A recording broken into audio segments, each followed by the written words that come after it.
Hello, everybody, and welcome to the Simplify Podcast. My name is Scott Hilse. Now, this podcast is brought to you by myself. If you would like a free trial of Shopify, as well as a free Shopify course in which I will teach you how to build, launch, and advertise your very own e-commerce store completely for free. I literally have nothing to sell you, and that course used to be $500, and now I'm just giving it away. So go to simplifydropshipping.com to claim those offers and support this podcast by supporting yourself and starting your very first e-commerce store today. Now, on to the podcast. Sebastian, this has been a long time coming. For real. Yeah. Happened in Missouri almost once. So this is the third attempt we've had at a podcast in the past 5 minutes, but now it's all good. We're all set up. We're in North Scottsdale, Arizona at a non-specified location. But we're in a badass warehouse. And yeah, I'm excited to do this podcast because we've been chatting about it for a while. It almost happened once, but we've only done that one podcast at Noah Tucker's house. Yeah, but I don't think how many people have watched that one? A couple thousand. Really? Yeah, surprisingly. That was an interesting one. Yeah, that was a very unexpected podcast for those who saw that. Like, we did not know we were going to go do a podcast. That was the first time I met you.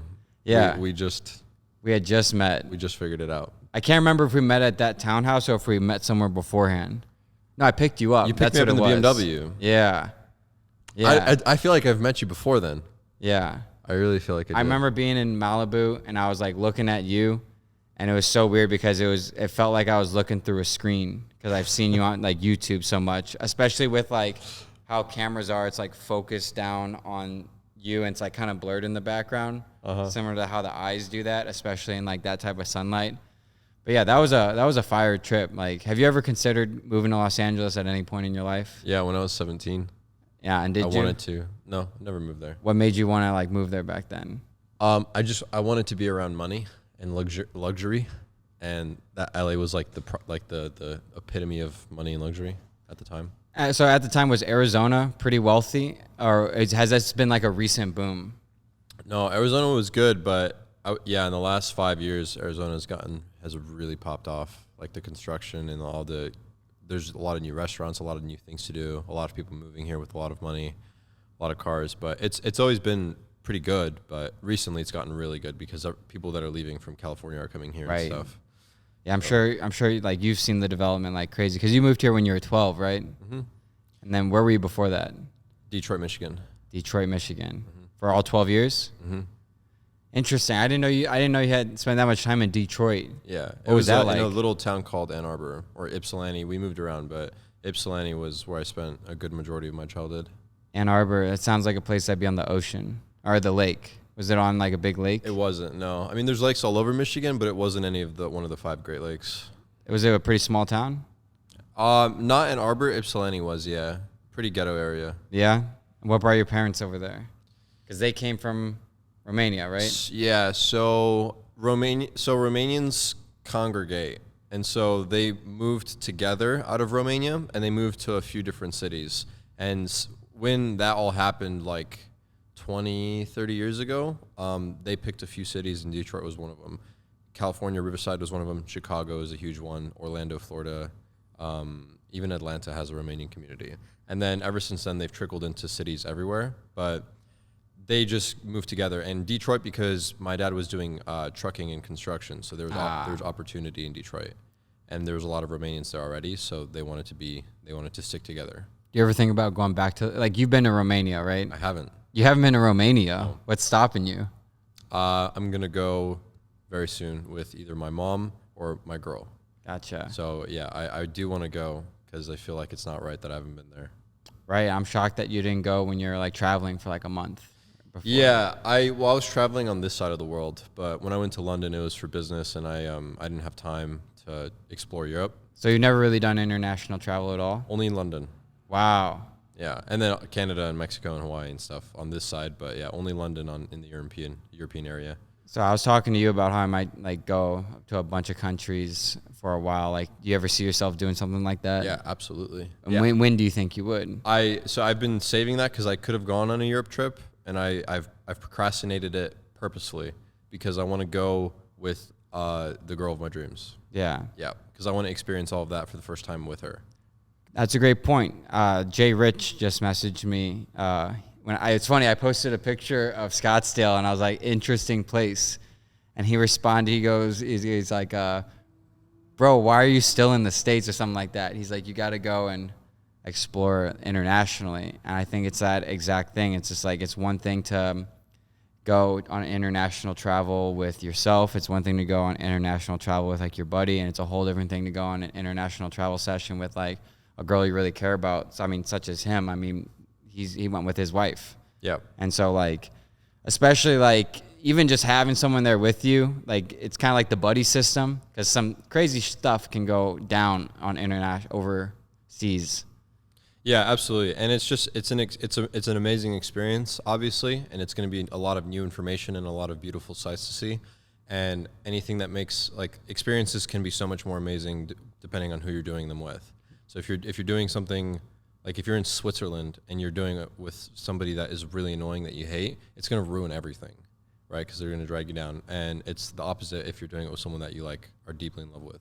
So I want to save that experience with her. So with that girl. So I'm just waiting. That's what I realized about like certain trips and certain places I moved to. I would say like a city, it's probably like 20% the city and 80% the people that you're experiencing that city with. Yeah. When in terms of a whole experience. And I think it's really important to remember that like when going places, because you're right, it's like one bad fight with one bad person can put a taint. Like we went to a restaurant last night, guys, and we had reservations at 10:15, and then by like we didn't get seated till like 10:50. And then they seated us next to like this loud ass speaker and everything. And then that tainted my entire perception of that restaurant. Even though the restaurant seems like super good, it tainted it. And the same thing can happen with anything. You know, it can happen with a specific business. It can happen with a specific location. It can happen on anything. So it's amazing how like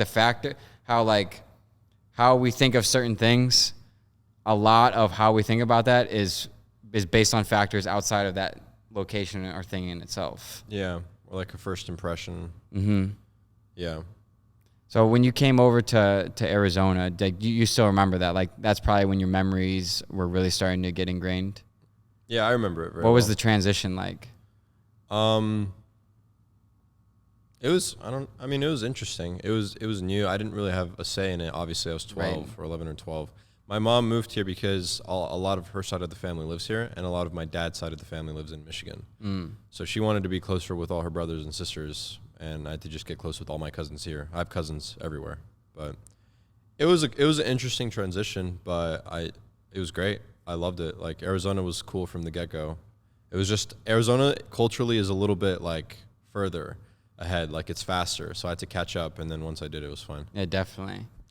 And in terms of the Romanians, they put a lot of emphasis on family.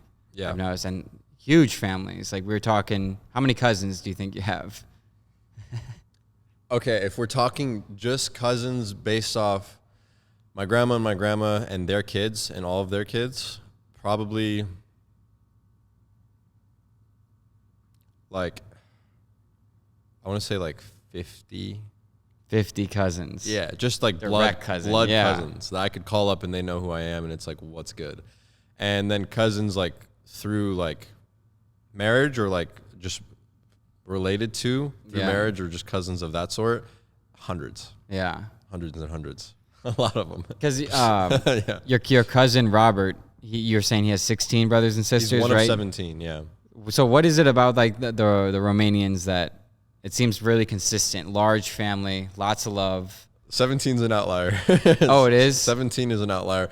Yeah, most families don't have 17. Well, I mean, not that much, but it seems like you guys have like big families. Yeah, like 4 to 5 is like standard all day, like entering. That's like starting territory for families. What was your question about it? I was saying, what is it about the Romanian culture that puts so much emphasis on the family? Because like, I feel like in the United States right now, we're seeing like less and less importance on the family structure, specifically like the nuclear family. So what is it about your culture that you guys just keep doubling down? And I love that, like when you're driving through your property and talking about how like you can't wait to start a family and everything, that is so rare for like people our age who's making the money like you're making to say that like a lot of these people, they just want to go to Miami, they just want to party, live it up. So it seems like how you were raised is very pure. So it's interesting that you say that. Let me answer both your questions. So where does it come from in our culture? I think so. First of all, I think it's worth mentioning that more intelligent, more financially stable, and competent people have less children. That's one thing. So Romania is a pretty poor country, and then it's another thing worth mentioning that we're not just Romanian, because like there are Romanians that don't have a lot of kids. We're Christian and strict Christian Romanians. So the family comes from the Bible, and that's why I think that's more where it comes from, more than the fact that we're just Romanians. There's plenty of Romanians that don't have a lot of kids. Gotcha. So it's the fact that we're Romanian and Christian. Grew up poor, so our mentality is to have a bigger family, and family is everything, and we stick together, and we need to support each other and help each other, and like it's the most important thing to life. You take that, and then you add Christianity and all of those values into the cocktail, and then you just have a drink of 10 kids. That's what you get. So to answer that, that's where I believe it comes from. And then what was the second question? I forgot. The second question is, I basically stated how it's amazing to hear you talk about how you're excited to start a family and everything because you're 23, right? Yeah. When most people your age making the kind of money you're making would, again, just want to move to Miami and just party and just like do all that stuff. Like your importance and your focus on that is amazing. Yeah. And then you said like how I grew up so pure. So actually, ironically, the reason I want to have a family so bad is because I didn't have one growing up. Mm-hmm. So I didn't have like a picture perfect family. I had a pretty dark childhood. And like my family was not really there for each other. Like we weren't like a team at all. So obviously my parents are divorced, so my dad's pretty much out of the picture. And then my mom was constantly working. And then I'm the youngest of 4, so I'm 5 years younger than my next up, my brother, and then they're all like older. So they're always hanging out with older people. How old are your next 2 brothers? So I'm 23. I'm almost 24. My brother's 27 next up, and then the one after that is 28, and then my sister's 30. No, that's weird. I don't think you know this about me, but I'm the youngest of 4. Okay. My next oldest brother is 4 years older than me. Uh-huh. The next brother above that is 2 years older than him. Okay. And the next brother is 2 years older than him. So very similar. Yeah. So yeah, there is that gap, right? And that's the reason I want a big family too, is because like you're right, not really there like as you would expect it. And yeah. I don't know if you've noticed it growing up yourself then, but like there is a little bit of a gap. Like they always hung out with their group, and then you were kind of doing your own thing. Right. I mean, I was the same way. Yeah. I mean, 2 of my brothers, were in college when I was like in the 4th grade, so yeah, that's just going to happen. I never, like I wanted to say, like they never helped me with my homework. Like if I was sad, they would it was very little of that pure family, like brother, sister, brother interaction stuff growing up. It was just not very prevalent, or I don't remember if it was. Yeah, I remember one specific moment. It was the first time I ever experienced death in like this earth. Like obviously I heard about it. I was 7 at the time, and or 8, I think, but I never really like experienced it. And I had a guinea pig, and I feel like this probably shaped my life like in a big way. But I remember I woke up one morning. I'd always just be excited to run to my guinea pig and feed it. And I had 2, and one was like freaking out. And I left the house, and I saw my other guinea pig had died. And I remember 8 years old, I just couldn't like fathom it. So I just started crying like crazy. Like I couldn't believe it. And I heard one of my brothers on the right say like, oh my gosh, Wheezy died. And then my other brother goes, come on, let's get out of here. And so my mom didn't come home for like another 30, 40 minutes. So I remember my first time experiencing death, it was just by myself with nobody around. It's terrible. Just like 30, 40 minutes of me just sitting there like in the most misery I've ever experienced. Do you wish your brothers like consoled you about it? Yeah, I would say so. So it's funny when you're like, they never helped me with my homework. I'm like, I had to think about it. I'm like, well, yeah, I guess like family does do that, because that never was like, if anyone, my mom would help me with my homework sometimes, but like, no, there's none of that really growing up. Yeah, and that really sucks. And I really want to try to repair that, or try to mend that in my family. Same exact thing. So that's why I want to have a really big family, because I want to give it's just something I never had. It's like, it's weird. It's more for me. Like I'm doing it because it's something I never had. And I want to raise kids, and I want them to grow up in that situation that I never grew up in, which was terrible. And I want them to have a great life. And then it's hard because they're going to grow up and have a great life, but they're not going to appreciate it because they never had the life that I did. So to them, that's just what they know. But I'm still thinking and like trying to figure out a way to give my kids a great life, but also like tell them that this is not like, this is like premium. Like this is not normal. Like I've worked very hard for them to have this so that they can appreciate it without also just like rubbing it in their face and being like, you should appreciate this, because that just ruins everything. Yeah. So it's hard, but I'm trying to create this perfect idea of a family. It's a balancing act. The term I use is like a SWAT team, like wife by my side and then kids behind us. Like we're all working together. Like you're never going to hear me talk bad about my kids or my wife. And same goes for like my wife and my kids. My wife would never say anything bad about me, and my kids would, if asked about their parents, would say, I love my parents. They're amazing. Yeah. So, that's crazy how similar we are, because that's the same reason, like, that's the same reason I know I want to start a big family, is because you said, like, you didn't have, well, you have, like, 50 cousins was the thing. I have one cousin. That's the crazy thing. I have three older brothers and one cousin. And so one day about 5 years ago, I was thinking about it, and I was like, okay, my three older brothers, they may not have any kids at all. I don't have any cousins, and the one cousin I do have doesn't have the Hilse last name. So the Hilse last name comes down to me. There's no one else. There's nobody else. So I better not have six women. I mean, six girls. I mean, I at least one male who's gonna like keep it going. But ideally, if you ask like what I see myself being fulfilled with, it's gonna be a picture of me at 101 with my wife next to me, and then like 6 to 8 of my direct kids right below me, and then I don't know, like 10 to 20 of their children, my grandchildren, and then possibly, if I'm living that old, maybe another like 10 or 20 great-grandchildren. And that picture, like, I see that picture in my head already, and it's so vivid. And I know for sure that's what's going to bring fulfillment, not, $200 million in the bank, and I'm just an old guy, Yeah. Family. Family is fulfillment. Like, people are so lost now because the destabilization of what family is in America is like so lost, and it's so like, you need this. It's so consumer driven, and like the lack of family is what's really causing a lot of issues. I would agree with that 100%. And so like, I think that's where a lot of people who feel lost can find fulfillment, because it sure found, like, when I figured that out, I was like, okay, I need a lot of money to do that, so I got to make a lot of money in order for this goal, and that's the goal. Same here. I agree. Yeah. So because you moved here when you're like 12, 13, so it's kind of like a good time too, because right before high school. What is the high school life in Arizona like? Or more like, what were you like in high school? I was a party boy in high school. Well, I changed throughout the years. At first, I had a group of pretty nerdy friends, and I was pretty nerdy myself, like pretty like overweight. Everybody in high school tries to like really work on their appearance. Like that's when it starts. Like, how fat were you? I was pretty fat. No way. Do you remember how many pounds? Not at like a specific age. I'll have a picture I could show you after. Love to like see that. Round face, like tummy, like boobs, big nipples, like pretty fat. Wow. Going into high school. And then again, everyone is so like in high school, it's like you start to develop as like your own person. So you care about your appearance a lot. You care about what people say about you. You're extremely like insecure and sensitive about everything.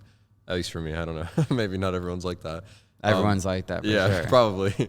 So I started to lean out sophomore year, and then I made some friends, and I started partying sophomore and junior year. And then senior year, I just had like one class. So I just had like my friends, and I would go and start hustling and working on my job. So it's kind of nerdy, then party, then work. This is so crazy. Like, so my high school, it was pretty nerdy. Like, all we would do is film YouTube videos. Like, didn't really care about much. Like, especially like at the early part of the high school, and that's just me and my three friends. Like, we'd make YouTube videos and play video games, right?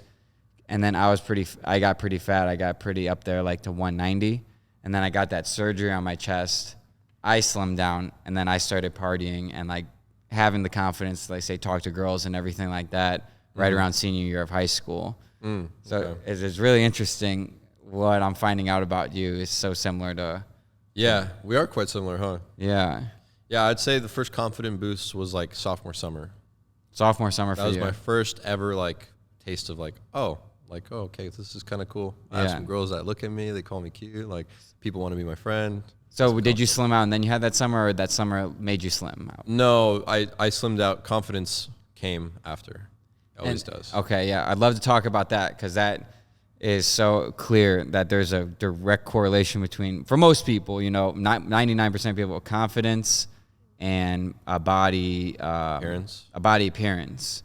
So what the hell is going on nowadays when they're encouraging people? Like I get it, be confident in your own skin, but I don't understand the lack of encouragement for encouraging people, the lack of encouragement towards people to being a better version of themselves physically than they are. Like even both of us, we're in decent shape, but we could always do better. And that's what we are going to the gym for every day. I'm currently in the best shape of my life, and I still am going to go to the gym every single day and eat chicken and rice. Yes. Every single day, because I have a long way to go. Yes. And I still look good compared to like the average person, and so do you. And like we both do. So yeah, there's a long way to go. I think that promoting weakness is a trend now. Yeah. And people are comfortable and they want to, and promoting weakness makes them feel good. And it's the same people that are depressed and anxious and they don't know why they're depressed and anxious. And they're advocating for the promotion of weakness because the promotion of weakness keeps them feeling good and contempt. And in reality, it's causing their depression, but they don't know that because, I don't know, because nobody told them or because they're stupid, one reason or the other. But yeah, I think it's just the promotion of weakness. Yeah. And body positivity, look, I'm not saying you should like look at yourself in the mirror and hate yourself. Like, I'm not saying that to that extreme, but like you should be pretty close. Like if you're a fat person and you look in the mirror and like intrinsically you're just like, wow, I hate the way I look, then change it. Right. Then change it. A lot Like of if you people hate it so much. They hate the way they look, and then they just go on like TikTok hashtag body positivity. But it's like you can be really fat and still be proud of how you look as long as how you look is better than the day before, you know, seeing that progression. If you decide to make a change and then you start noticing results after you implement like a healthy lifestyle and you're going in the right direction, yeah, absolutely. Be proud of, like, even though I'm still like 50 pounds instead of 100 pounds overweight, be proud of yourself. Yeah. Absolutely. But if you hate the way you look at yourself, don't blame society and like the norms of society. Like, why do you think there's a reason why men that have muscles are more attractive? And it's like, it goes back down to like, what, like it's like an instinct thing. It's like, okay, if a girl sees a guy with muscles, that's a capable man. Like in case there's danger, like he's strong, he can protect me, he can get me out of it. Like he's athletic. Like that's why those things are attractive. It's not like a recent societal thing. Like you go back however many years, and I know people are going to comment in the video and be like, oh, fat people used to be attractive because it was a sign of wealth back then. Yeah. Okay, well, not anymore. Like Right. that's not how it was. Like if a guy was really muscular and he was out there fighting an animal, like the girls would love that dude because it's competence and they like that. So it's not like a society weird, like I don't know, like an ideology. It's just like human instinct. Yeah. You see it and that's why it's attractive for that reason. And it still is very prevalent today. It pisses me off so much when I see like a obviously very large woman getting every comment, body positive. That, okay, first of all, that doesn't piss me off. Like everyone's saying, you go girl. But what really pisses me off is when there's a fit girl, low body fat, because maybe she's even competing, and all the comments are like, eat something, you twig, da-da-da-da. And it's the same people saying, eat something, you twig, that are saying, you go girl, you're perfect, to the obviously overweight woman. Yeah. So it's such a backwards thing. Delusion. And Absolute delusion. I always say, to say someone's perfect is the worst disservice you can do for them, because like we were talking at breakfast, like if someone gave you $100 million, that'd be like the worst thing that could happen to you. Yeah. Because there's beauty in the journey and progression cures depression. So if there's nothing you're progressing at, you're going to become depressed. Yeah, 100%. Yeah. And the thing about, and this just to stay on topic with body positivity, like, bro, if you are starting at a really bad position, that's even better because you can make such a cool story out of it. You can make such a cool journey. And then when you do get to that point, you can finally like bask in all the glory that people give you. And it feels amazing. Be like, people, you look so amazing. Like you've changed so much. You're going to get that all the time. And then you just sit there and take it. And you're like, thank you. I've worked so hard. And it feels so good for people to say that because I went to the gym for a year and like I tried so hard. So thank you so much. And it feels amazing. It feels so good. So like, absolutely. You have even more of a opportunity if you're like super out of shape. Yeah. So, and I've noticed that working out's like the one thing in life you can't outsource. You can outsource pretty much everything, your business, fucking nannies for the kids, or like, you know, get your clothes washed or get your car washed or get your house cleaned, but no one can work your body out for you. So like that shows a huge fundamental part of like you as a person. Yeah. And humans seek like struggle and suffering to some degree. So if you have no struggling or suffering in your life, you're going to create your own. That's why you see people that grow up in a perfect lives and they create their own problems, like drama or like depression or whatever. Like they'll create their own issues to like suffer and struggle through. But if you if you go to the gym, that's a form of suffering because you're putting yourself through hard work. And if you do it there and you control it there, and you suffer there, then everything else in life becomes a little bit easier. Yeah. Like the rest of your day is a lot easier. Getting through work is easier. Talking to people is easier. Choosing your struggle. Yeah, exactly. So you're suffering in a better, and you're suffering in something that's even beneficial to you. So right. It's like perfect. Yeah. When I first heard that, it made so much sense because when I went to Miami, I remember that's when my life has never been easier than my days in Miami. I did not go to the grocery store once. All my food was delivered straight to my door. Right? I was filling my brain with dopamine all fucking day. I was making more money than I ever have. And so when I was seeing the girl I was seeing at the time, I noticed like sometimes I would knowingly try to start a fight and I didn't understand why. Like I would know this, like as I'm starting it, I'm like, I don't know, like I'm obviously picking a fight right now and I don't know why. And sometimes I'd even voice that to her. I'd be like, sorry, like I don't know why, but like I just felt like I needed to fight with you or something like that. And so looking back on those days, like I made my life so fucking easy that, and I would go to the gym every day, but sometimes I'd work out for like 10 minutes, half-ass it, and then come back, you know? Yeah, just like ridiculous because like I just wasn't, I don't know, everything became so easy that, you know, when I purposely put myself through physical struggle, I would like veer away from it because I was getting my dopamine from so many other different places that I wasn't basically structuring it so that I was getting it from the appropriate places. So like I always think about that a lot, and I see that happen so much where like, especially in very, very successful people, like they will have the worst family life ever. And I think it is because of that, especially like we were talking about that Minecraft guy, like when he made the $3.2 billion, like he lost a lot of friends, he lost his wife, he did all this. And I think it goes back to not having that struggle. Like, what is your struggle? You need struggle. Yeah, and it's a massive respect to you for being able to realize that you were picking a fight with your girl because everything was so easy. Mm-hmm. And then, of course, like, what did that transition into? That pushed you into 75 hard because everything was so easy for you, and you're like, okay, screw this, bro. Like, I need like pain. Yeah, and the whole point of 75 hard was restructure. It was kind of like a dopamine detox, where it was restructuring where is my dopamine coming from, and if my dopamine was only coming from the gym and eating food, then like I would want to go to, like I used to have a problem with like nicotine, right? Mm. And I would be hitting that all day. And that's a huge amount. Like I was talking with you about how much like actual nicotine is in these vape pens, right? Oh, yeah, you were saying I calculated it, yeah. Yeah, like 100 cigarettes, like a vape pen. And so like that's such a huge synthetic level of dopamine that you're not going to get that at the gym. You're not going to get that working on your business. You're only going to get that from synthetic sources. Someone said, this was funny, someone said that an average bloke in a bar would get more dopamine listening to a girl play the piano 200 years ago or 100 years ago than you get from playing like 10 hours of video games today. Like they would get more dopamine from watching that versus what you get in 10 hours of playing video games. Yeah, absolutely, bro. And to comment on that, it's crazy. I've experimented with myself over the last like year. If you can restrict the dopamine from all the bad stuff, you genuinely get excited about the littlest things in life. Yep. And like I've been on an uptrend in overall like general mood, sentiment, happiness, contempt, and fulfillment for like the last year consistently. Like, every single month is better than the last consistently. Not starting at a bad place at all. Starting at a very good place and just constantly going up and up and up and up and up. It's unbelievable. It's crazy. I can't explain it. It's just absolutely insane.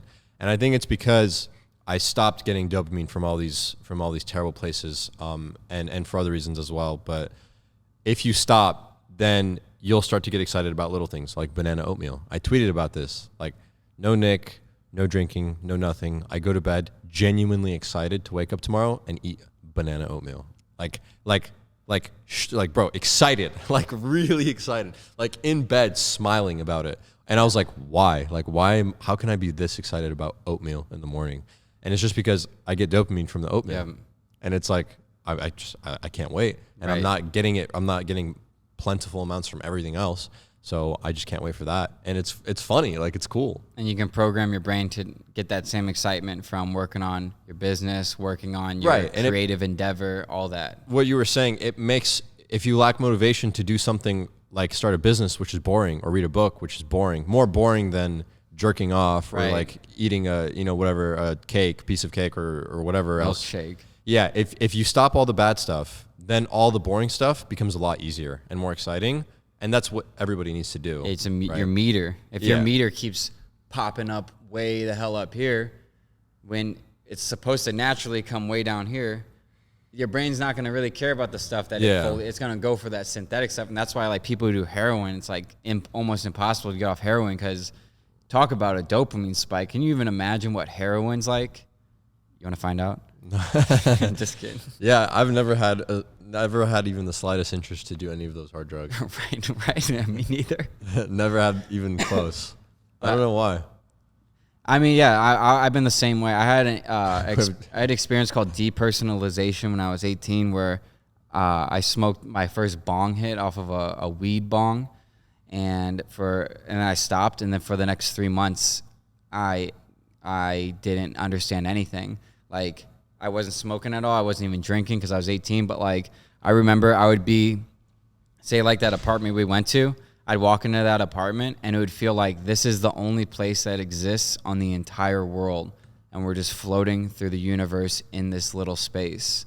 Or like I'd see my parents and I literally would look at them and I wouldn't understand who they were.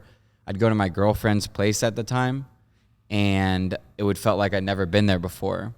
And I learned later it was because of something called depersonification / derealization. And going through that in my research from it, a lot of people experience that from drugs, like hard drugs. So after that experience, I decided I have no interest to ever try anything. So that actually stopped me from trying so many things that I may be addicted to today because of that one bad experience. And what's odd about it is it ended up being a bad mix between creatine and weed, THC. How weird is that?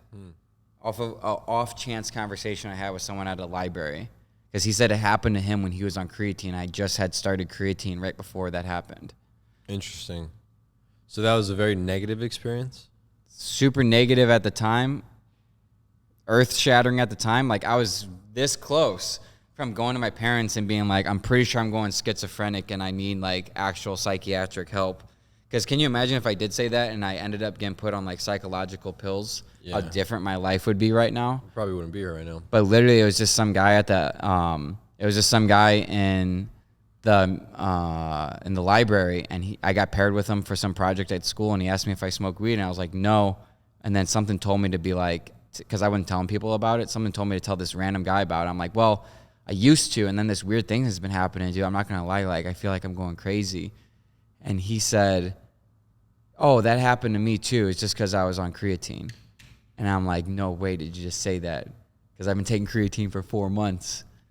How weird is that? Yeah, weird stuff like that happens to you all the time. Yeah. Seems like.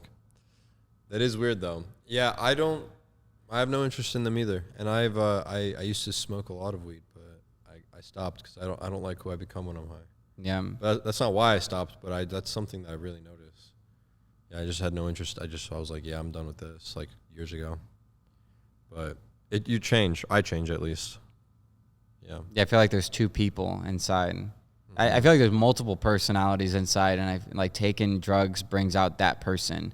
or like if you take this drug, it'll bring out that person. Mm-hmm.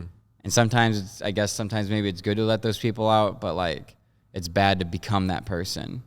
You know, I've seen so many people go down that route of just abusing drugs, especially in this world where like you're making money hand over fist. It's like very easy to start taking drugs. So why do you think our generation is like not so much doing like heroin and crystal meth, and like it's only like coke and nicotine and weed? That's a great question. Maybe, why don't you think they're doing hard drugs? Maybe Nancy Reagan like actually stomped it into them with the DARE program. I think it's because they're a bunch of cowards. Oh, yeah, that could be true. I think that's why. Because if you go to like someone in college now and you're like someone that does like smokes her all the time or does like a lot of partying or a lot of drugs and be like, do you want to do heroin? They're gonna say no. And it's like, why? Because you're probably a coward. Maybe because needles, honestly. They didn't care. They didn't care 20 years ago.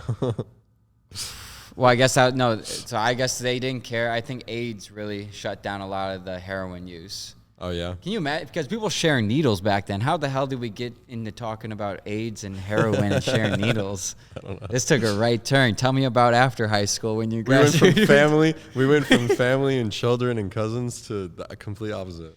So anyway, did you go to college? For 2 weeks. 2 weeks? And then I dropped out. Immediately? I didn't even go to a class. Not even one? Mm-mm. So how'd you know it wasn't for you if you didn't go to one class?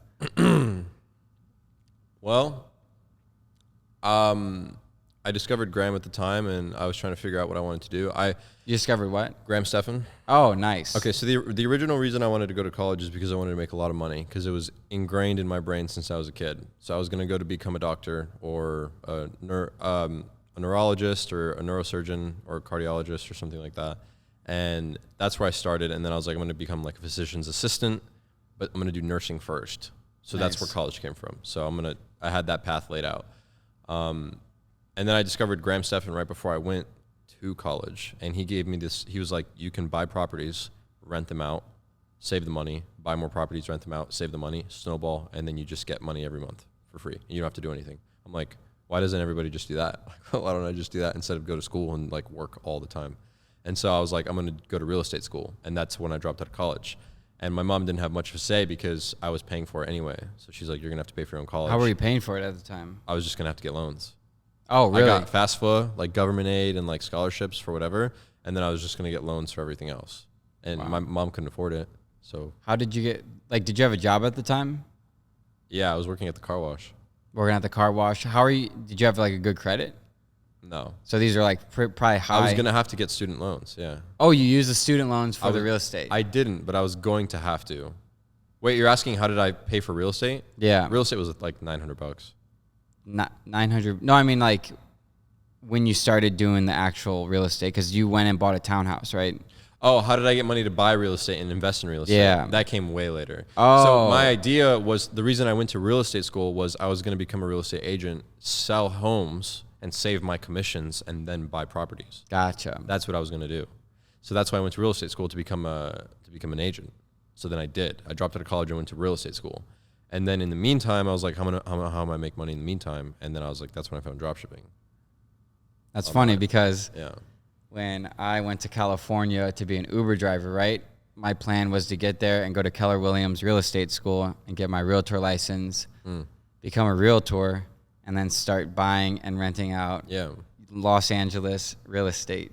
Mm-hmm. And then while I was out there, I discovered dropshipping, and then I just started dropshipping. Yeah. So yet another thing. I wonder how many we have.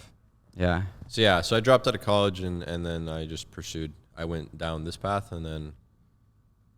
So you funneled you funneled your profits from dropshipping into the townhouse, right?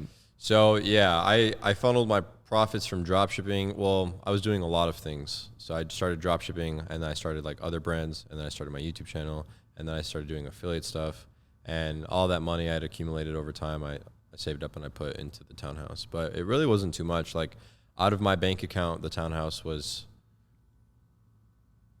like, I don't know, like 60, 70 grand out of my bank account. Yeah. So was that 20%? No, I bought it with 15% down. Gotcha. Yeah, because I bought it as a residential house. Mm-hmm. Yeah, this new house I'm building is 20% down. Gotcha. Because it's a spec home. Yeah, and this new house is going to be dope. We were at the property yesterday. Private ass community. Did you see the renderings of it ever? Yeah, no, you showed me the renderings. I think you had it. You showed me them somewhere. I think it might have been on your phone, but I know you have a printout of it, right?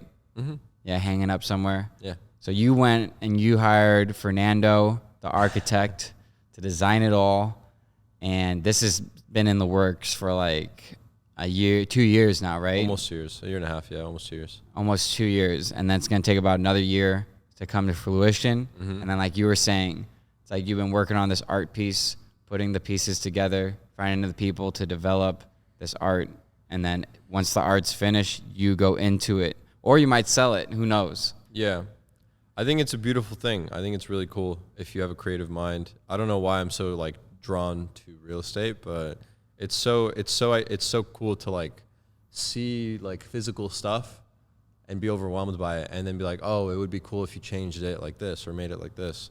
And when you get to that level where you can kind of develop your own properties or projects, you can do that. And you know, there's so many people on the earth. So like I was telling you this yesterday. So like somebody is bound to come around and appreciate it the way that you do, or even more, and buy it and pay you millions of bucks for it. So it's like, right, because this is no Joe Schmo common suburban house. This is like very like unique, double gated community. I can't. So many security guards. They'll give you a speeding ticket that isn't recognized by the United States law. Just the local community. They have their own. Yeah. They got it's just amazing, and it's just like how much is it? You said it's going to cost 1.25 million to build, and you got the land for a deal at 150,000. 120. Yeah, 120. What? But you had to pay taxes, right? Like do you pay taxes on land buys? Property taxes? Not on land buys, no. You just buy the land and then you pay property taxes. But when you buy a house, like you pay sales tax. Like I'm saying, is there sales tax on land? No. Maybe when you no. There's only property tax. That's the only tax you pay for owning the land. Okay, but if you bought a house out here, would you pay sales tax on that, right? You pay property tax on your house. No, I mean like the actual purchasing of the home. No, I don't think you pay sales tax. Okay, because in California you pay 10% sales tax on a home. Yeah, I don't think that you pay sales tax when you sell a home. I think you pay the title company, the broker, the real estate agents, and then whatever. And then like I don't think the government gets too involved in that. Okay, maybe that's an Arizona thing then. It's a property tax. Because for sure in California, when you buy a home, you're paying 10%. California, dude, is criminal to its citizens. What they're doing is they're taking advantage of the fact that they own some of the most beautiful land in the world, especially in the coastland. Yeah, but what about all the people that live inland and have the same laws apply to them? I feel sorry for them, but you guys got to get closer to the beach. I'm telling you, you got to go to where it's happening. $1 million for like 700 square feet. Yeah. I guess you could become a renter, which we were like, I love that video you made about assets. And like, cause I read Rich Dad Poor Dad finally actually like 6 months ago. I wish I would have read it a long time ago, but you said that poor people how did you phrase it? In terms of leasing?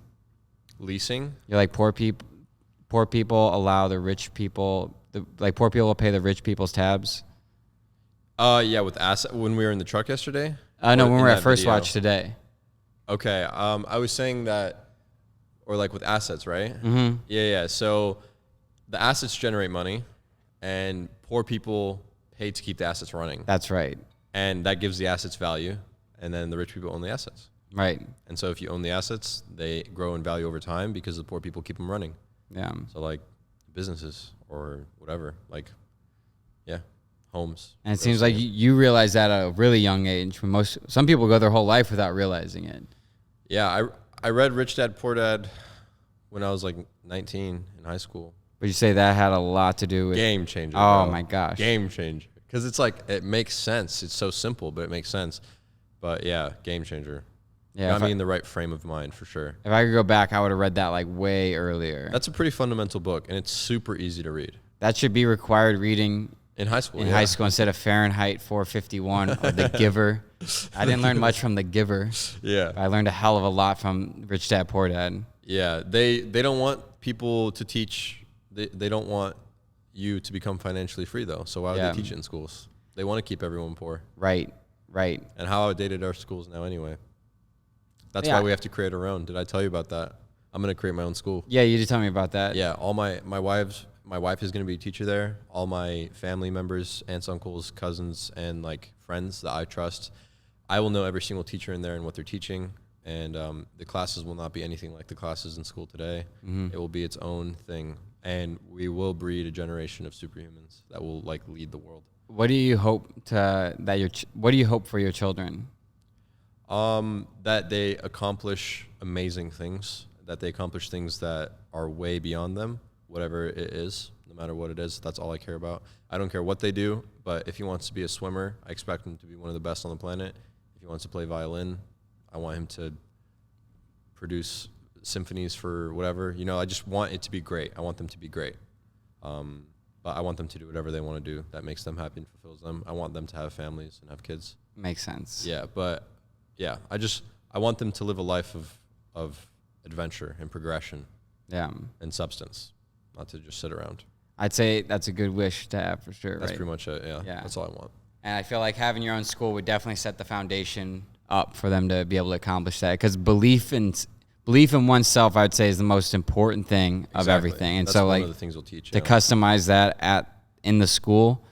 Because what's the teaching method where they basically just throw a bunch of kids in a room and then the teachers pay attention to what they naturally gravitate to and then tailor the education towards that? Idea. You haven't heard of that? It's like really expensive, like schooling, but it's a really interesting way. Yeah. So I'm wondering, back to your story, I know you basically went from drop shipping to real estate, and while you're doing the real estate, you're still drop shipping. I remember that. But then was it the 2020 crash that got you into like crypto? Yeah. So I was always playing around with crypto, but like it was like $5,000-$10,000 type stuff. And then 2020 happened, and then it was like, yeah, like multiple six-figure stuff, investments and stuff in crypto. I made some really good money during crypto. Yeah. And that's what got me in there. And then I've been always really good at calling the top. So I've exited the top both times almost perfectly. I'm almost completely out of everything. I don't like hold for the long term. Like I buy in, wait for it to get really high, sell, and then I exit when I think it's over. That's usually my style. So I will, in terms of crypto, we're going to have, if you're watching this right now, like you need to get money as fast as possible because we're going down. We had a recent pump to like 21,000, but it's going down, and it will be going down for the next probably 2 years unless something crazy happens, but we're in a bear market. But there will be another bull market, and Bitcoin will go to 100,000 in the next bull run. And it is your job watching this, if you really, really want to get to the next level, like 10x your net worth, is to put as much money as you possibly can into that market, and like starting in like 6 to 8 months for the next like 12 months, like dollar cost averaging for the next 12 months, starting in like a little bit less than a year. If you do that and then just don't think about it, you will 10x your net worth. Yeah, for sure. And I will do that. And it's going to take me from multimillionaire to like the next level. Yeah. Like millions and millions and millions of dollars. As long as Tether holds up, am I right? Tether Tether goes down, it all goes. Well, dominoes. USDC, bro. Yeah. Get it in there. But yeah, that's going to take us, that will 10x it will 10x everybody's net worth. Yeah. So my net worth now will 10x whatever it is. And so you quit YouTube for like 7 months. Was that during the 2020 crash? I can't remember exactly when you stopped uploading. No, it was before. It was a little bit. I slowed down way with my content right before COVID, 2020 virus, and then during the virus, I didn't post anything. So I quit. We probably just got a disclaimer now popping up on my video for using the word Fact COVID. check. Yeah, this is whatever they're saying is incorrect. So what made you stop YouTube? I felt like I always had to outdo myself, and I always had to like be better than my last video. So like, for example, like I posted a video how I made 36K in a day, and it did really well. And then like I'd post more videos and stuff, but let's say I posted another video like a month from then and I made $10,000 that day, which is still amazing to make $10,000 in a day. That's a lot of money. But people watching be like, well, yeah, but you made 36K in a day. Mm-hmm. So it's like making 10 grand is not anything if you've made 36 grand. And it's like, I felt a lot of pressure to always outdo myself. And it was an extreme amount of a pressure to like have to succeed. And I think it was preventing me from succeeding. So I quit, and I felt a lack of privacy. I felt like everybody knew everything about me, and I just wanted nobody to look at me and nobody to pay attention to me. I just wanted complete privacy. And so that's when you started your agency? And I quit YouTube and started my agency. Yeah. Yeah. That was so cool when you came back and you're like, guys, I have a real business now. Like, this isn't YouTube channel. This is beyond my YouTube channel. Yeah. This is not real dropshipping. business. It's not like, this is a real functioning business. I have serious customers that make millions of dollars. I have customers that have paid me like $50,000 for my product. It's like, it's legit. What was it like getting that first client? Well, Because I'm assuming you leveraged it was for my friend. It was for Brandon Priest, actually. Oh, what? Yeah. What was he doing? He was selling a product, and I just ran his Google ads. Nice. And then I started doing it for a bunch of people that were in my network. And then I started talking about it more publicly. And then, yeah. Yeah, that was such a smart idea going with just Google ads. You're not trying to go for just Google ads. Yeah, because it's easy. Because it's like, well, I need Google ads for my store, sub. Yeah, and so many people don't, like, they just overlook Google ads. Absolutely. And it's so powerful. Yeah, and you need it now more than ever. Yeah. Yeah. And so the agency started popping off. What made you choose to come back to YouTube? Because, bro, YouTube is just such a fruitful thing. Like, it's like a seed that you plant that provides endless fruit. Like, the people you meet through it, the money you make through it, it's so profitable. And there's no overhead. And, like, I could just switch my content. I don't have to be like how I made this much money every single video. Like, I can just make different content. And that's what I started to transition into. So I started talking about NFTs. I started interviewing people. I started talking about studies on my channel. I started doing motivation. I'm going to do fitness stuff now. So now it's more about like, just like putting myself out there and like being like, this is kind of what I'm getting into. You know, I'm not always trying to outdo myself, but just kind of being a light on the internet. Mm-hmm. Just trying to be like a source of light, a source of positivity, a role model for people that don't have one. Like, try to be like, you know, someone with good intentions that you can look up to. Yeah. And then just make disgusting amounts of money while doing all that. Yeah. Why not? Yeah, no, I call it like magnetic networking. Like, when you have a YouTube channel, generally the people come to you. So many people I've met just because I have a YouTube channel. Yeah. Yeah. And everybody wants to be friends with YouTubers. Yeah. So it's like, I've never had to go out there, and it makes making connections way easier. Like, I want to talk to your CEO. Like, who are you? Be like, well, my name's Sebastian. I actually have a YouTube channel. We have like over 500,000 subscribers. We post finance content. You should go check it out. It's really interesting. And they're already typing the name on the phone call, and then they're like, oh yeah, okay. Like, you can help us. I'm like, yeah, I think I can help you guys. Can I talk to your CEO? Yeah. And then an hour later he calls me. Like, yeah, that actually happened. But it's like, yeah, it sounded very specific. You leverage the channel, and it helps you a lot. So when was the first time that you even heard the word NFT? When like Logan Paul and Gary Vee were talking about it during COVID. Do you remember like what month this was? Or what month of what year? 2021, early 2021. Like March. Was it cold or warm out? What did I do for my 22nd birthday? I don't remember. Was I in my... No, that was Miami, was before. I heard it lingering around in like March-ish, probably. February, March. And then like started to really get into it during summer. Yeah. I have a weird story with NFT. So this will never... Like, this showed me such a crazy example, I would say, in like being an open ear to everybody. Because someone the other day was talking about how the majority, like, there's so many people that they can't offer you anything, like whether it's advice or, like, first of all, I'll make clear, everybody can offer you something, whether that's what you should do or what you shouldn't do. Everybody is superior to you in some way. In some way, you just got to find inferior, yeah. What? And inferior. And inferior. But everyone is at least superior to you in one way. Mm-hmm. Like, it could be the smallest thing. Like, they might know more about dolphins than you. You know, it could be literally that. But I was kind of like, I would say, naive to that fact back then. And I remember I went with Luca to Colorado in January 2021, like the 10th of January.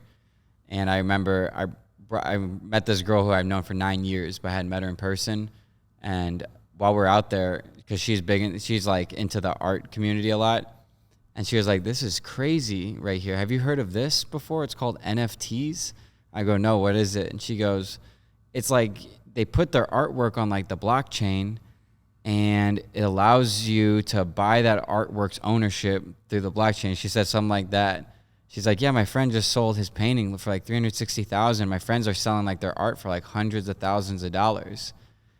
And I heard that, and I just didn't even think anything of it because I was like, well, she doesn't do crypto. What does she know? Yeah. And I just overlooked it. And I'm like, I always think back about how, like, if I would have just taken that with like a neutral tone, be like, maybe I should look into this. Yeah. Because that's the same month that Gary Vee discovered NFTs, January 2021. So like, it's really shown me like always keep an open ear, even if it's coming from someone that you don't think knows any better. It's like you'd be surprised.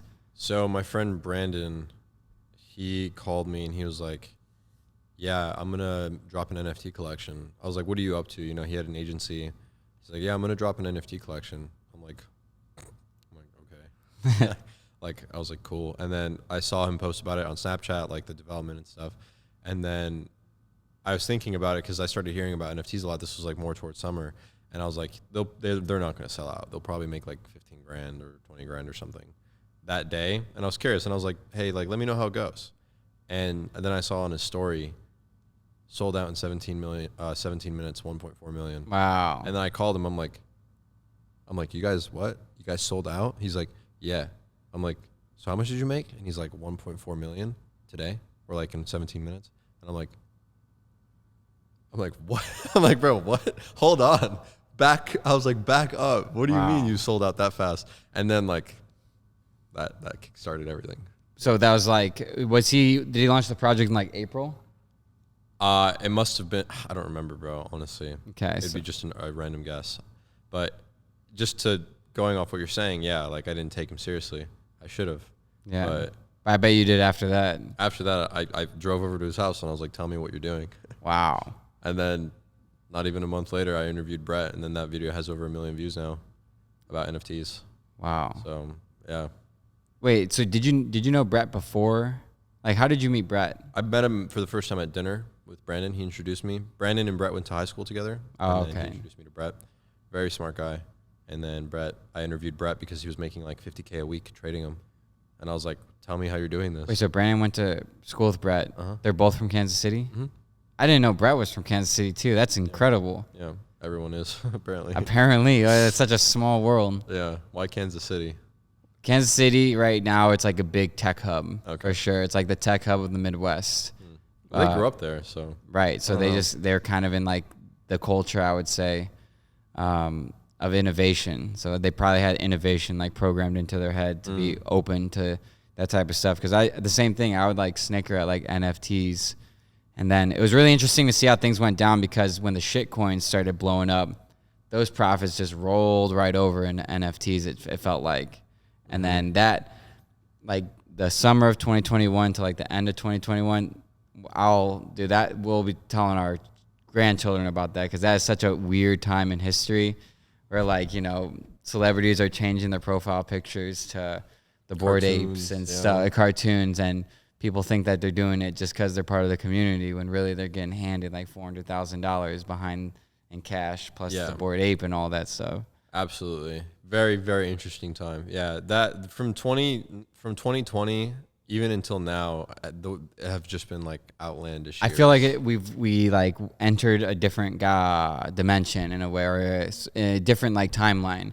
That's a good way to put it. I feel like we've been in a different timeline since March 18th, 2020. Yeah. Because that's when I left Los Angeles and so like it was so obstructive and intrusive to everybody's like plans that they had for themselves. Like every person I meet, they'd be like, well, I was going to do this, but then COVID happened and that sent me this direction. So it just course corrected everyone. Yeah, course corrected everybody, and it made everybody more aware of how fragile life it really is.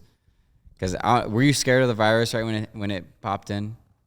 Yeah, like when I started hearing about it, when did you start hearing about it? Like December in China of Yeah, 19. yeah. Like November, December. I was kind of worried about it. I saw videos of like them wearing those suits and like building hospitals and stuff, and I was like, like this is kind of, you know, a little bit freaky. Like I was living at the townhouse with my girlfriend. I was like hearing about it, and I thought that it would come here, and then I remember seeing the first case in like ASU, and I started like, I don't know. I wasn't scared, but like I never wore gloves. I never wore a mask because I thought it was going to protect me. In fact, like when it got to America and it started becoming a problem in America, I looked it up, and those surgical masks don't actually stop the spreading of COVID at all. So I'm like, why am I going to wear this? And people are like, just wear it like you're supposed to wear it. I'm like, it doesn't do anything. Like, why am I wearing it? Like, at least make me wear the right mask. You know what's funny? So the reason that they didn't promote the correct mask that actually stops the spread of the virus is because those are expensive. Because I got into that industry for like a couple months, like PPE supplies and stuff. I was trying to broker deals. Everybody was. And the actual correct masks are like 10 times as expensive to produce and sell. So like to the people that are manufacturing all this masks, if COVID was like a huge psyops and a huge plan, which maybe it was, I don't know. But why would they sell the more expensive stuff and decrease their profit margin? Yeah. Well, so on the whole COVID thing, like from the beginning, I like to say, you know, I hate when things are built on a lie. And I'll never forget Fauci saying, the masks, you don't need them. They don't work.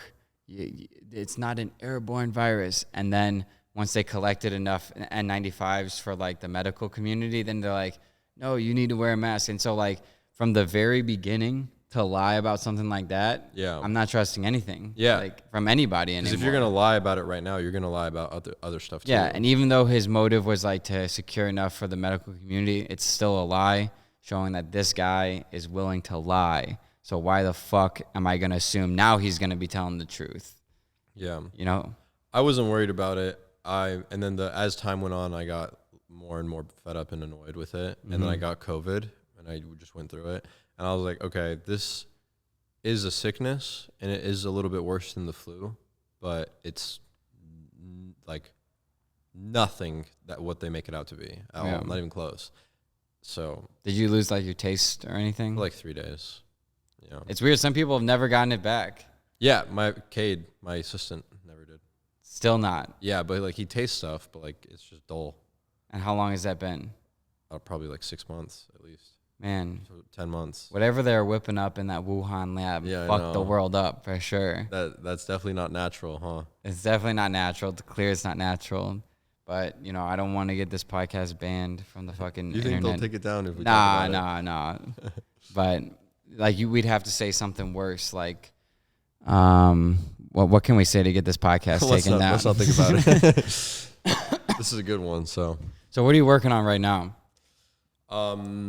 Agency. I've really put a lot of effort and time into growing my YouTube channel, into working on that. My real estate project is starting in 2 days. So just those 3 things. How come you never launched an NFT project of your own?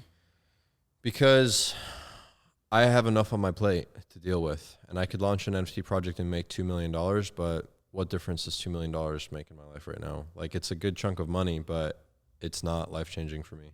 So I didn't want to add another variable into the daily, you know, mixture of things I have to deal with and stress about, because I'm already really stressed and I already have a lot on my plate, and I already barely manage to do everything that I do. So I cannot add another company, another business with 10,000 people looking at me and relying on me, you know, because the floor price dropped 5% and being like, Sebastian, what's going on? Like, I just can't handle that stress. Yeah. So I was like, no, I'm not down. Yeah. Maybe a massive waste or massive missed opportunity, but no, protecting the energy is everything. I think people are so blinded by money that they forget about how energy needs to be protected. And like you had the foresight to know that going into this would distract you from this, and this. And like I'd say a lot of times, like I would be trying to do so many things that it would distract. Like I wouldn't be able to do anything, like give it my all, because I'm giving my all to so many things. Yeah. I also knew that they were like all going to go to zero. Mm-hmm. Like I knew it was a giant trend, and it was a great opportunity to make money, and it was a gamble. And if you were in it and you understood it, you could make a lot of money. But in a year or 2 years from now, everything that we're dabbling in is all going to be very, very close to zero. Yeah. What do you think of the current state of NFTs right now is? Well, they're low, like everything. The whole market's bad, but the I just technology is here to stay forever. I meant like culturally, in terms of like perception from the public, because I just saw 6ix9ine try to launch his NFT Guinea, and I think they wanted to sell 6,969 of them, so 6,996 or whatever. And did you hear how many they sold? No, Like 230. I that's insane. And then same with like 40 million Instagram. So I definitely feel, especially with the crash on top of that, I feel the people starting to sway away. Nobody cares about the NFTs. Like they say they care about the technology. Nobody cares about the technology. Yeah. The technology is revolutionary. They don't care about that. The only thing that people care about in life is making money. Yeah. And at the end of the day, that's a very like, I will put you down to win. Like it's a very aggressive and every man for himself community. And I don't like NFT culture. I don't like the people in the NFT culture. I don't, because it's a bunch of like kids that have no experience, no business experience, and they're very sensitive and they get upset very quick. And it's like if something goes down, like immediately like call them out, like, oh, you're a rugger, you're a scammer. Like it's just a very abrasive and like ignorant culture, in my opinion. And they pretend to be like, oh, NFT culture, like we're so positive, we're so happy. They pretend that. In reality, as soon as the money stops coming in, they're like dogs, wild dogs biting each other again. So I don't like that. It's all fake. That's Charlie Munger. I think it was Charlie Munger. He said that NFTs are solely based on the greater fool's theory. Yes. Yeah, the greater fool. That's the only reason you're buying it. You don't believe in the project. You don't believe in Right. anything. The only reason you're buying it is because you think that you're going to sell it and make money on it. That's the only Unless it's like one of the rare ones where you're buying it for the actual like community, which those are just so few and far in between. Yeah, but like in terms of like, for example, Bored Ape and going to like Ape Fest and all that. yeah. And they're like one of the only projects. There's probably like 10 or 15 projects that are like pretty good projects here to stay. But even them at the end of the day, like if the hype dies down, who cares about Bored Apes? Yeah. Who cares? Right. Who cares about Would you Bored rather have a Apes? Bored Ape or a house? Like, Right. At the end of the day. I'd rather have a gun. Yeah. You know, At the in end case of the shit day, goes down. like, what would you rather have? A Bored Ape or a car, a gun, and a house? Yeah, I mean, I feel bad for those people who are like, I don't know if you saw like on Instagram, it'll be like, this guy sold his Lamborghini and traded it for a Bored Ape. It's like, oh man, how's that guy feeling right now? All the people in the Bored Ape community hold the Bored Apes, and they only keep them because they believe they're going to sell them one day and make more money, or they're going to be worth more money one day. Do you think they've all peaked? Or do you think another big run's going to come? Another big one will come for sure. The Bored Apes will go higher, even higher. Like I said, I think NFTs are here to stay, the technology, and they're out of like the thousands and thousands of cartoon profile picture projects that have been launched. There will be like 5 to 10 that stick, like, and there will be more that pop up in the future. And Bored Apes is like leading that, and they're one of the main ones. And I think they'll be here to stay. And I think that they will see an all-time high, a new all-time high. I'll say Pudgy Penguins also, I believe in for sure, just because the leadership behind it. Luca. Shout out Luca. Yep. Yeah, I've only been to one event, but that event was bad to the fucking bone. I love that shit. I've never seen someone from Japan on the ping pong table like that. It was unbelievable. But no, just in terms of leadership, I think that's the only NFT I hold right now. Just some fucking Pudgy Penguins, just for the long haul. Because who knows, with what he's done with other brands, I think and applying it to an NFT, I'm really excited to see what the future of that is. He's a smart guy. Yeah. You met him before, right? Mm-hmm. We snowboarded, remember? Oh my gosh, that's right. Yeah. That's right. Yeah, we spent a lot of time together. He's funny. Yeah. There's that $3,000 a month AC bill popping on right now. Yeah. So what do you want to tell the people right now? What do you want to leave them with this? Go subscribe to my YouTube channel. Go subscribe to the YouTube channel. Help me get to 500,000. In terms of like a broad stroke over what you feel most people need to hear, like what's your guiding principle in life that helped you or help you every day? Those are two different answers. So what most people need to hear and what helps me every day in my life. Yeah, let's hear them both. Okay. What most people need to hear, I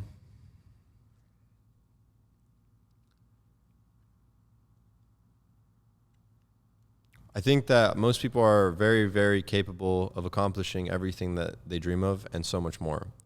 I think that if you believe in yourself to the absolute maximum extent, then you can do a lot of really, really cool things. And I think that you should. I don't think that you should sit around and waste your life. I think that you should experience as many things as possible. I think that if you have a dream and it sounds crazy, you should go for it, because you'll always live with that regret if you don't. Like the pain of regret is so much greater than the alternative if you do something and it doesn't work out, or like you do something and you learn that, oh, this is actually not for me. Like the regret of never knowing or never doing it is so much worse. And I say that because I'm genuinely so happy right now and so okay and proud of where I've come and like with my life. And it's because of that. And it's because like I'm doing things, it's always new experiences. Like I'm doing crazy stuff and people are looking at me and they're proud of me, and I'm looking at me and I'm proud of me. And it just fuels me to keep going. And it's such a cool movie. It's like a show that's just on play right now. And it's so fun. Like it's so dope. And I think everyone's capable of it. Like I don't think I don't have a genius IQ or anything like that. And I don't know if you do or not. I never taken an IQ test. But yeah, and so it's possible. Like you just have to work hard and genuinely believe it. And I think you should, because life is so much better on this side. Yeah. It really is. So I think everyone should hear that. Like, do it. Like, it's so worth it. Like, go for it. Whatever it is you want to do. And just do it, bro. Like, you can accomplish anything with belief. Yeah. That's where it all starts. Without belief, it won't happen. There's no way. I think people need to hear that for sure. And also get in the best shape of your life, because it feels incredible. Yeah. It feels incredible. And then what keeps me going throughout the day? Like, is that the question? I'd say what keeps you going throughout the day, and then also what keeps you going like right now, since I guess technically you could find a way to never work again. Just stop everything right now. Sell the agency, put everything in like a 8% whatever return, buy a house in all cash. I keep going because it's just all I've known. That's just what I do.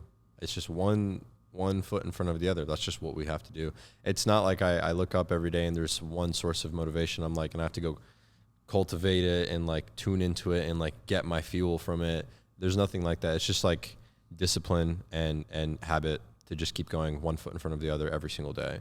And I would say that now, because of the girl that I'm serious about, she's like a spice to that a little bit, like added on top, because I see a future with her. It's like I was telling you. So like now I'm going because it's habit, but I'm also going because I see I see my family around the corner. Like I see a family coming in the next 5 years for me. So now I really have to work and be responsible and get as much bread and create a sanctuary and like a safe place and do all that. But yeah, discipline and habit. And now, because of the girl, the future of my family. Yeah, life changes when you're doing stuff like outside of just for you. When Absolutely. It becomes bigger than you. Absolutely. Yeah, absolutely. Yeah, because I almost got a dog once, and even that was like, I got to be better for this dog and all that stuff. Like, I can't imagine what it's going to feel like for my children. For your kids, yeah. That look at you like you're a superhero. Yeah. For a wife that looks at you like when everything hits the fan and she doesn't know what to do, all eyes are on you. What do you do? Like, right. Not run. That's for I sure. love it. Like, I can't wait to experience that. It sounds amazing. Back against the wall. Like, that's when, like, the real you comes out. Like, let's see what you're made of, All right. Yeah. I've always felt like I perform best under the most amount of pressure possible. Yeah.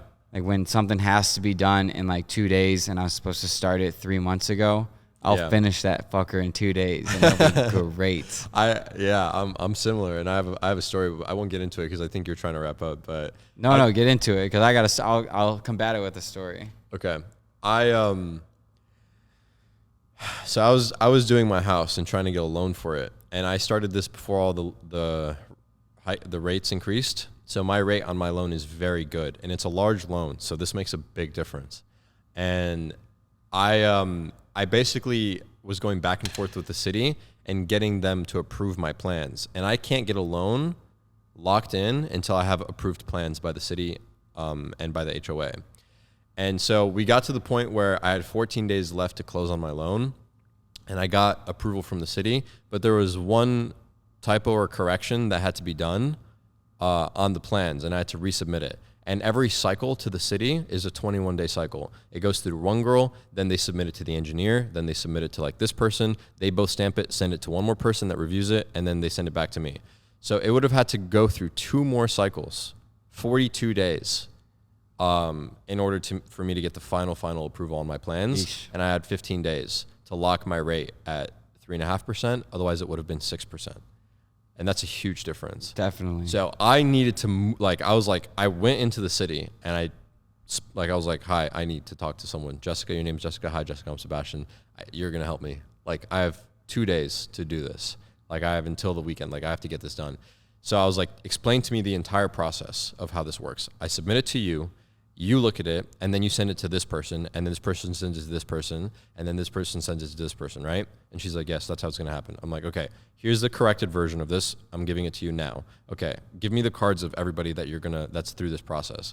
And I call all of them. I introduce myself. Hi, my name's Sebastian. I'm 23 years old. I'm building a property for the first time in my life. I don't know what I'm doing. And if I don't get this final plan approved in the next 3 days, I'm going to lose my rate hike, and I might even lose my loan, and I might have to wait until next year, and I might have to do my taxes again for next year in accordance to get this loan, and it's literally going to completely ruin my life and my plans for the last 2 years. Like, I said that to all of them on the phone, and I was like, I desperately need you to help me. I'll buy you your favorite chocolates. I'll bring you a bottle of your favorite liquor. I need you to look at this plan as soon as you possibly can, stamp it, and send it to the next person. And I did that.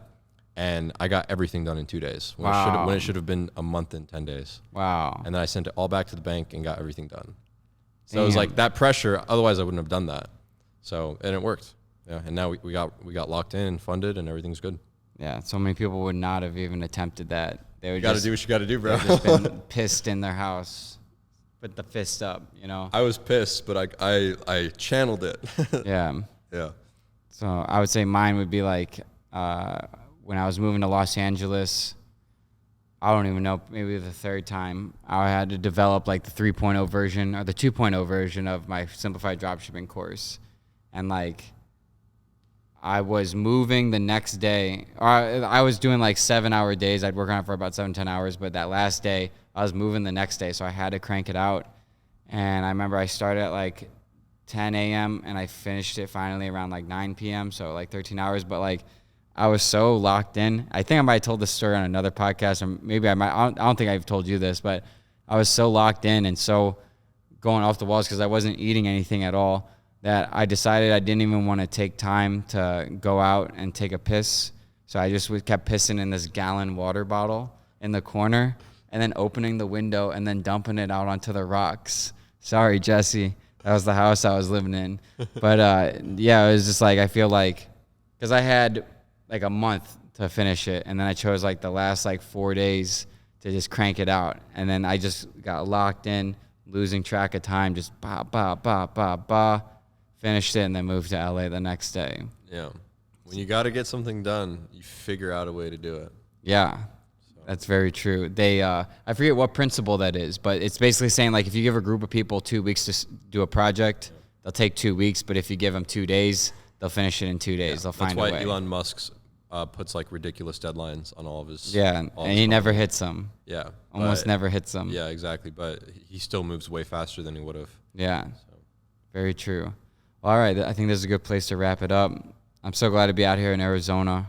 Yeah. First fucking timer. Let's go to Sedona, man. Let's go get some ice cream. Yeah, let's go. We're going straight to Sedona right from here. Let's do it. All right. Thanks, Sebastian. Of course. Thank you. Oh, very good.